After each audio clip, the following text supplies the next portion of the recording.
All right, thanks everyone for joining us again today. This is our first actual episode, but if you're not quite sure what this podcast is all about, we'd encourage you to go listen to episode 0 and just get to know us a little bit more and why we're starting this. But today we're here to not rant, as Elliott says, but discuss the home buying process, what your lending limit can look like, and how sometimes taking full advantage of what a bank is willing to give you may actually be setting you up for financial peril or just some tough times ahead. So we're going to let Elliott set the stage here since he's actually going through the home buying process now. So why don't you get us started, Elliott? Yeah, thanks, Matt. And I'm going to do my best not to rant. It has been a hard process just because we're both located in Madison. It's been a pretty tight market for buying a home. So a few offers in and nothing accepted yet. But let's maybe take a step back and talk about our process here. And Matt, should I talk maybe a little bit about why we're doing this and the riskiness maybe of the decision just as a starting point, or do we don't want to jump into lending? Yeah, and I think too we should definitely touch on like why the current housing market being hot or hard to find a place to actually buy can make this a bit more possible to happen to those listening to the podcast. Yeah, okay. So maybe to take a step back. So my wife and I have been in Madison almost about 3 years. We've been in an apartment and that's been fine for 3 years, but I want to get out of the apartment living. We want to get a dog later this year. So we're doing our best to try to get a house here, something that will give us a little more space. I work from home, and so just having that would be helpful. And so we've started looking at houses, and this is a little bit of a risky decision because we do plan to be in the house for 3 years. And sort of the popular rule of thumb, I'd say, in finance is you want to live in a house 5 to 7 years to cover break-even costs. And when I say break-even, the day you buy a house, if you were to turn around and sell it, you'll probably lose maybe somewhere between 8 and 10% off the top just with real estate commissions, excise taxes, local taxes there. And then, Matt, you brought up a good point when we've talked previously of when we buy a house, there's also costs that go into that. There's underwriting fees, there's processing the loan, there's just moving into a house and all the fees that come into that. So there's quite a bit up front and then quite a bit on the back end as well. What else would you add to that? Yeah, and I think beyond the financial aspect of it, right? Like buying a house is it's a lot of work. There's, and then you have to move and do all that stuff too. But then to just go around and sell it a couple of years later, it can be more work than maybe you'd want. And while paying rent can sometimes feel like you're throwing money out the door, you are to a degree paying for some convenience. And like you said, Elliot, right? Not having that risk of being underwater or not at that break even point by the time you turn around and sell it. Yeah, there's a lot of perks to renting. I do like the fact that I can just put in a request and someone's there basically same day to fix something. You don't get that in buying a home. And so we've been looking for a house, and one of the first steps that we did was to get a pre-approval letter. So basically turning in some financial documents, tax returns, investment statements, and other things to back up the fact that we can actually pay for this loan. That's what the bank wants to see. And I'd say it's a fairly simple process to get a pre-approval letter just because it's not super in-depth. You answer some questions, upload some documents, and then if everything looks okay, you'll get a pre-approval letter. Do you want to add anything to that process, Matt, before I go into sort of what we were approved for and that? Well, I think, maybe some of our listeners will have this nuance as well, but could you talk a little bit more about maybe some of the timing challenge with that being self-employed? Sure. I think that's really important. Or for those of you who may be thinking about buying a house while also changing jobs, it can sometimes be a similar situation. Yeah, definitely. Anytime that you have any gaps in working history or change fields or that sort of thing, that is a risk to the lender. So I was a W-2 worker in part of 2021. Then I started my business. I'm now self-employed in 2021. So when we started looking, we did not have our 2023 tax return done. So I had 1 year of negative earnings in 2021, small earnings in 2022, and those were the last 2 years of tax returns. So when we looked at our pre-approval letter originally, I was contributing something like $100 towards the mortgage. That was what my income qualified for. And I think, Matt, you had a similar experience years ago when you started your firm. Right? Yeah, absolutely. There was basically nothing on my income tax return. So my wife, Allison, was the primary driver behind, how we got pre-approved. Yeah, so that's important to keep in mind that if anybody's ever thinking about going out for a business, or even if in your retirement and you don't have income, there are different ways to create income, like taking IRA distributions for a period of months to show income. So there's ways to, I won't say game the system, but make it in alignment with what lenders want to see and what Fannie Mae and Freddie Mac guidelines are for underwriting these loans. So that was challenge number one. We had to get our 2023 tax returns. So we were sort of paused for a bit to get our 2023 tax returns. So 2021 would fall off. Then it was 2022, which had some earnings, and then 2023, which looked much better. So we did that process, and pre-approval came back, and it'd been a few years since I bought a home, and I was shocked when we got, what we could qualify for, because there's no way in my mind we would ever buy a house for what they were willing to lend for us. We're talking hundreds of thousands of dollars more than what they would do, just because it's not a comfortable amount. From my understanding, most lenders are willing to lend to roughly 45 to 50% of your gross income. Do you want to talk about that, Matt? Yeah, and I mean, I would say the rule of thumb is really to stick somewhere between that 20 to 30% range when it comes to your monthly income, right? And I'm curious, Elliott, like, what was the difference between the top end of what, like on a monthly payment before property taxes and all that fun stuff? What was the difference between what they were maximally going to give you and what you would say you're quote unquote comfortable with? I think that's a really important distinction that a lot of our clients sometimes don't even think about until they make a choice. Yeah, to be honest, I didn't even calculate the payment on what the loan would be on the higher end. I just got at it and laughed. But I want to say, if I had to guess here, I mean, we're talking about probably a couple $1,000s difference in payment. And we're in a different, I think it depends on also your stage of life, your income levels, that sort of thing. And that we have a lot of competing priorities in what we're trying to save for. It's not like it's the house and everything else. It's retirement. It's potentially a future house somewhere else. It's a dog. It's all these different things. So we know we need a little excess cash flow in our budget than maybe what the normal would be. And we're also more, I would say, conservative when we come to these sort of decisions. So I just want to introduce that personal piece and how we were approaching that. Yeah, and I think too, like, for those of you listening, like, there's an important distinction here. Like, you still have to be responsible and understand, like, what your payment capacity is. But if you're listening to what Elliott's saying, he's also saying that if he were in a different situation, and Elliott, I'm just assuming, but maybe if this was your forever home and you knew you were going to be there, maybe you'd feel a little bit more comfortable going higher towards that top end of the limit. Am I hearing you right?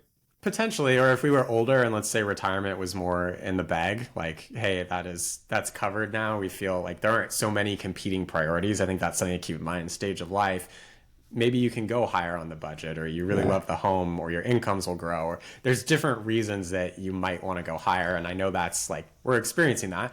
Homes have doubled in value in a lot of regions over the past few years. You might have to stretch that budget and cut in other areas of life. That's a personal decision to weigh that. Yeah. Don't mortgage your retirement for a mortgage, right?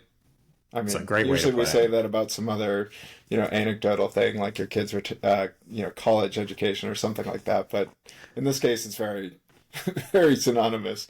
And I'm curious too, like, just hearing the conversations I've been having with friends, family, clients of my own. How is the current like high interest rate environment like factored into like how much house you think about buying for a shorter period of time?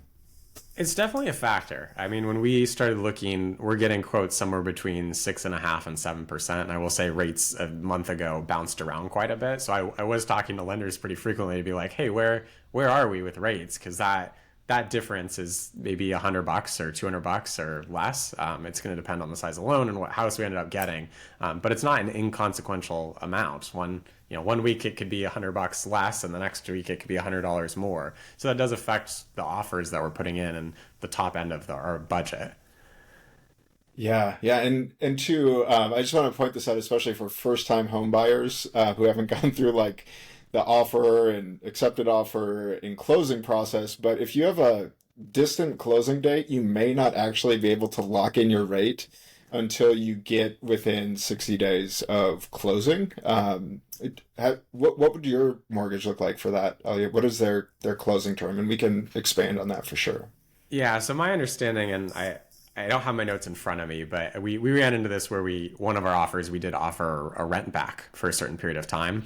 So we were pushing out closing longer than the typical 30 days, if you will, and then renting back. That way we could occupy the house within 60 days. So it gets a little technical here, but typically with loans, you need to go occupy the house within 60 days. So we had to finagle things and essentially pay to lock in the rate for longer periods of time.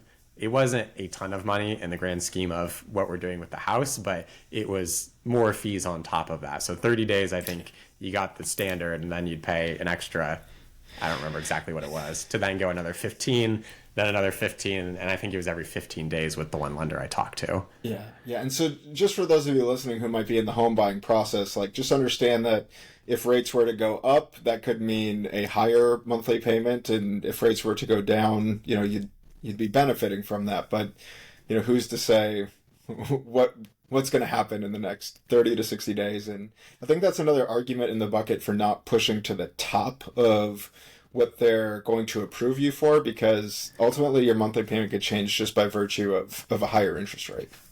Absolutely. I think it's nice to know what you're approved for, so that way if you do find that dream home that you love and are willing to make some different lifestyle changes, you at least know what it is. But having and sticking to that range that you're actually comfortable in, and knowing your numbers, which goes back to knowing what you spend. And I think people between every age struggle with that sometimes, is trying to figure out exactly what they spend per month. Yeah. And I know, Elliott, one thing that you really wanted to show our audience today. And so for those of you listening on like an audio podcast, you can head on over to YouTube, search Me and Money, and you'll be able to see the actual video that we're going to share on our screen now, just to walk you through, here's an income, here's what income looks like after taxes, maybe you're saving for retirement, and just how that can really start to cramp your budget when it comes to what your actual take-home pay is compared to what your mortgage will be. So Elliott, you want to go ahead and share your screen? Yeah, so happy to do that. And this is a purely hypothetical scenario. This is not our scenario. It's not a specific person scenario. I just wanted to see really quickly, I went into an after-tax calculator just to see, let's say you made $10,000 per month, so about $120,000 per year. You were married. I threw us in Madison, Wisconsin, because that's where Matt and I are located right now. And then what would your estimated monthly take home be? It's not perfect, but it'll get you close. And the figure here is about $7,900. So right off the bat, you might make $10,000 a month, but you're really only taking $7,900 home. This isn't counting 401k deductions. It's not counting HSA, daycare, retirement contributions, health insurance, like nothing else. So I just wanted to go, maybe Matt, we go through a simple exercise here. We start making some of those subtractions. So let's throw in for a 401k, let's say you do roughly $1,900 a month. That won't quite max the 401k for the year, but it'll get you close. And so that brings you down to about $6,400. What else should we add in here? They've got different. Everyone has health insurance, right? And I feel like even a best case scenario, maybe you're paying like $150 a month for a family plan through your employer. I mean, let's make it $250. Yeah, $250. Okay. I don't know too many people who are paying $100. Like, yes, it's possible, but let's play it on the higher side for some people, because I know some people pay hundreds of dollars or $1,000 for a family plan. So put the $250 in. Now we're about $6,200. What else should we throw in here? We're big fans of, like, if you have optional disability insurance, so why don't we throw that in there? Again, none of this is financial advice, but if you want to talk more about your situation, definitely shoot us an email. So let's, I don't know, $35 for some supplemental coverage. Let's throw in, I don't know, $14 for life insurance. Yeah, definitely some dental. Maybe another. Yeah, let's do $50 for like a family plan. That, I don't know, might be a little over. We won't deal with like a HSA or anything like that, but let's just start there. Okay, so let's start there. So that $10,000 that we were originally doing was up to $6,100. So let's assume that you go up to, let's do 45% of the $10,000. So that would be $4,500 a month, and we subtract this out just to get exact math here. It's gonna leave you with about $1,600.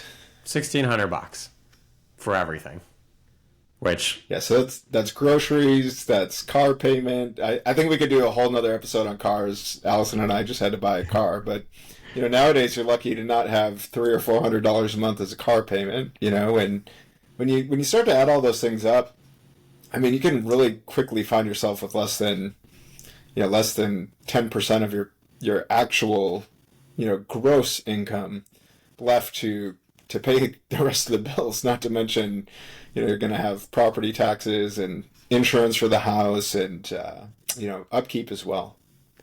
Yeah, and the other thing I would add on the maintenance side of things that I think is an often forgotten cost when buying a house is I like to budget somewhere between 1% to 3% of the current market value for maintenance per year. Now, obviously, that's not going to show up every single year, but let's say you do buy a $500,000 house. That's roughly $5,000 probably on the low end. You should be budgeting for that. And those expenses tend to be lumpy, right? If we're replacing a roof and that's $20,000 or $30,000, that won't be every single year, but that $5,000 is going to add to it. Or you need to replace windows over time, appliances, all of that. I think that's important to keep in mind with the monthly payment. So if you have the $4,500 that you lend up to, add another $500 on top of that, that's, now we're talking about $1,100 left in your budget.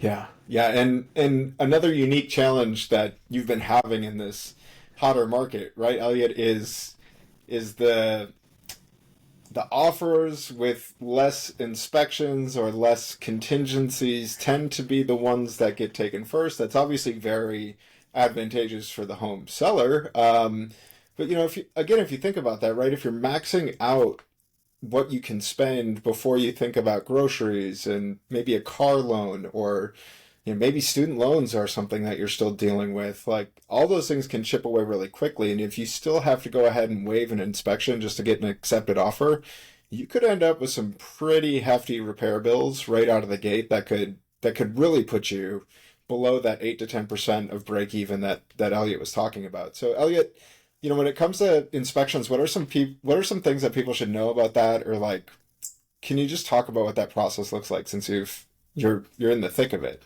Yeah, and I will say I have strong opinions about this.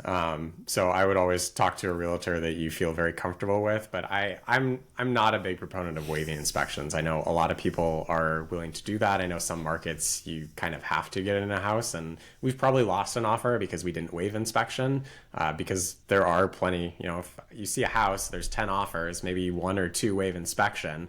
Those might be the more attractive offer, as you talked about, for a seller. It's a lot less risk. It's one reason that people aren't going to back out of the deal. So what we've been doing personally is just setting a cap so we won't negotiate the first X dollars. We're making a pretty sizable one. So maybe it's the first $15,000 we won't negotiate, which is going to cover most things. Like if we go through the inspection, there's huge issues. Most things are going to fall under that, except for if there's like a huge issue with the foundation or something like that, where we really want our out, because foundation issue might be $80,000 to fix, and I don't want to pay $80,000 for a house that we're going to be in for 3 years. Forever home, maybe, but probably not. I still want that out to know about it. So we haven't been waiving that. There are people who are waiving those inspections, and that does make an offer more competitive.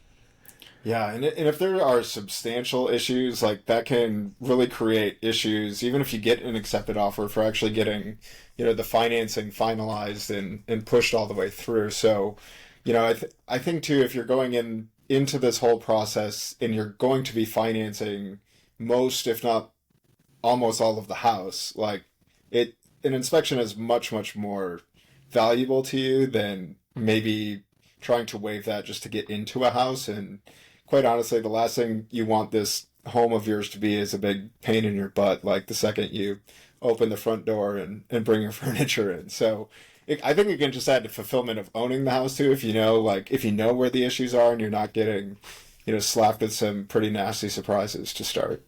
Yeah, there's 2 other things I want to make sure we cover, Matt, and we're going to bounce around here for a second, so take me back to the right place if I get too far here. But as we talk about offers, the other thing that you can do is waive appraisal. So sometimes houses don't appraise for what you're ultimately buying it for. Say a house lists for $400 and it goes for $475, and appraisal comes in and it's only $450. as an example, you could basically say, hey, I'm going to cover that $25,000 gap between the appraisal and what I'm purchasing it for. And some people in their offer will throw in an appraisal waiver to say, hey, I'm either going to come up with the cash or I'm going to essentially put less down and have a larger loan for that.